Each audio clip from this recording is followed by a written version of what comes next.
मेरे प्यारे मित्रों नमस्कार। आज मित्रों हम सब इस वीडियो में बाराबंकी के एक स्थान कोटवा धाम के पास ही एक पारिजात धाम है, उसी के बारे में आज हम चर्चा करेंगे।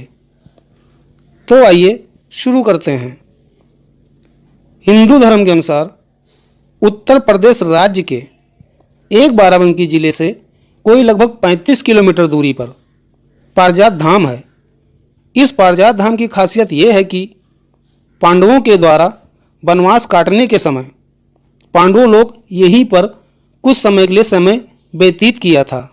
उस समय तक इस क्षेत्र में एक कोटक वन जैसा विशाल जंगल मौजूद था, जो आज कोटवा धाम के नाम से जाना जाता है। इस कोटवा धाम की नींव उसी कोटक वन के आसपास के ही एक गांव सरदाहा में जन्मे एक संत श्री जगजीवन दास जी ने 16वीं शताब्दी के आसपास में हुए थे। श्री जगजीवन दास की कर्मस्थली होने के कारण उनके भक्तों ने उसे कोटवा धाम नाम दिया गया, जो वर्तमान में ख्याति प्राप्त धार्मिक स्थान है। अब बात करते हैं पारिजात धाम की। तो पांडवों वनवास के दौरान इसी स्थान पर रुके थे। यह स्थान कोटवा धाम से 2 किलोमीटर की दूरी पर स्थित है। मनुश्रुति के अनुसार माता कुंती भोले शंकर की पूजा किया करती थी, तो भोले शंकर पर पुष्प चढ़ाने के लिए माता कुंती ने अपने पुत्रों को आदेश दिया कि कोई पवित्र फूल हो तो उसे ले आएं और हम भोले शंकर पर अर्पण करें, जिससे भोले शंकर प्रसन्न होकर हमारी वनवास का समय सही तरह से व्यतीत कर सकें। तो इसी बात को सुनकर अर्जुन ने स्वर्ग में जाकर इंद्र से एक पारिजात वृक्ष की मांग की और इंद्र ने स्वेच्छा से अर्जुन को वह वृक्ष दे भी दिया। अर्जुन ने जिस कोटक वन के जंगल में इस वृक्ष को लगाया था उसे ही पारिजात धाम कहते हैं। और जहां माता कुंती ने इस पारिजात के पुष्प से भोले शंकर का पूजन किया था, वह स्थान किंतूर के नाम से जाना जाता है, जो आज पारिजात से 1 किलोमीटर की दूरी पर किंतूर गांव है। और तो और वनवास के उपरांत माता माद्री के दोनों बेटे नकुल और सहदेव फल फूल और भोजन की व्यवस्था जिस कोटक वन के एक स्थान से करते थे, उसे आजकल मदारपुर कहा जाता है, जो पारिजात धाम के पूरब 1 किलोमीटर दूरी पर स्थित है। यह मदारपुर नकुल और सहदेव की माता माद्री के नाम से पड़ा था, क्योंकि नकुल और सहदेव को माद्री के पुत्र होने की वजह से उन्हें मद्रे पुत्र कहा जाता था। माद्री के पुत्र नकुल और सहदेव माता कुंती और पांडवों के भोजन लाने के दौरान उसी कोटक वन में एक देवी की पूजा किया करते थे, ताकि वनवास जल्द समाप्त हो जाए। उस स्थान को आजकल श्रद्धालुओं ने कटहरा भवानी का नाम दिया है। वनवास कम काटना पड़े, इसी कम काटने वाले शब्द से उस देवी का या उस स्थान का नाम कटहरा भवानी पड़ा। यह स्थान पारिजात से 1.5 किलोमीटर दूरी पर स्थित है। यह इतिहास तो 5000 वर्ष पुराना है। अब हम इसी पारिजात धाम को बौद्धकालीन समय के अनुसार देखेंगे। कोई 2500 वर्ष पहले श्रावस्ती में महात्मा भगवान बुद्ध हुए थे और उन्हीं भगवान बुद्ध के विचारों से बौद्ध धर्म की उत्पत्ति हुई थी। पारिजात धाम से श्रावस्ती 120 किलोमीटर दूरी पर भारत में नेपाल के तराई क्षेत्र में स्थित है।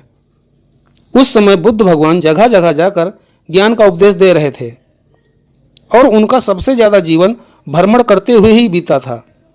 तो उसी समय भगवान बुद्ध भ्रमण करते करते 60 मील का सफर तय करते हुए कोटक वन यानी कोटवा धाम या पारिजात धाम स्थान पर पहुंचे और पारिजात वृक्ष के स्थान पर रुककर ज्ञान का उपदेश देना शुरू कर दिया था।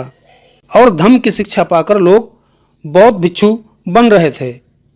यहाँ पर भगवान बुद्ध काफ़ी समय तक रहे और यहीं से मानवों को सकारात्मक संदेश पहुंचाने लगे और लोगों ने इसे धम्सा बाबा कहना शुरू कर दिया, जो आजकल वर्तमान में भी धम्सा बाबा के नाम से यह पारिजात का स्थान जाना जाता है। इसी धम्सा बाबा को मानने वाले या उनसे मिलने आने वालों की जनसंख्या में काफ़ी बढ़ोतरी हो गई थी। इस बात को ध्यान में रखकर बौद्ध भिक्षुओं को रुकने के लिए पास में ही एक सराय यानी बौद्धों का डेरा स्थान नियुक्त किया गया, जिससे बौद्ध सराय कहा गया। ये बौद्ध सराय आजकल पारिजात धाम से 1 किलोमीटर दूरी पर बदो सराय नाम से जाना जाता है।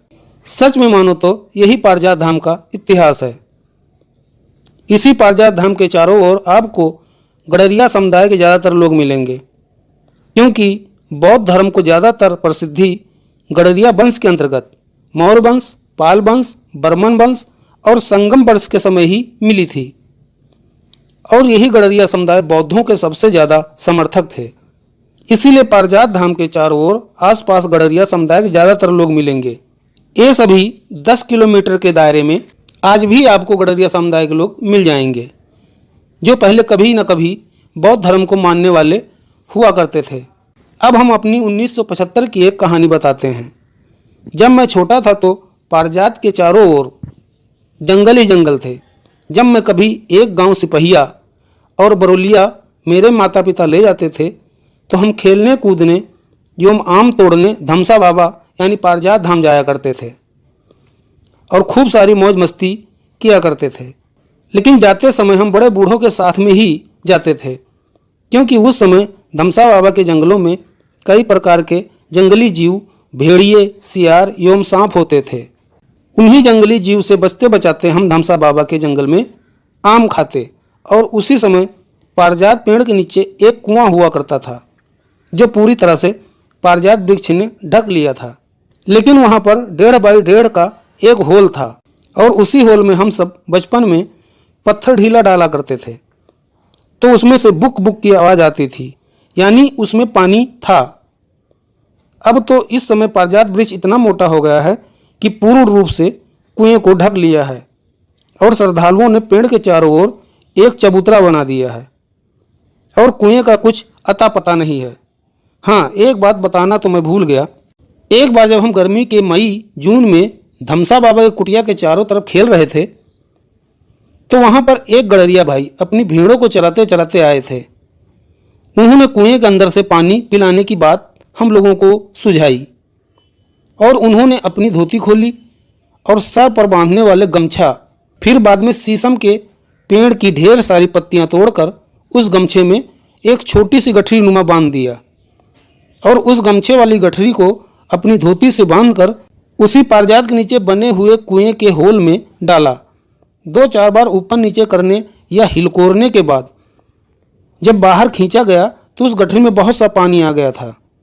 फिर क्या, हम सारे बच्चों ने मुंह हाथ धोया और पानी भी पिया और पानी निकालने वाले दादाजी ने भी पिया। मन तृप्त हो गया था।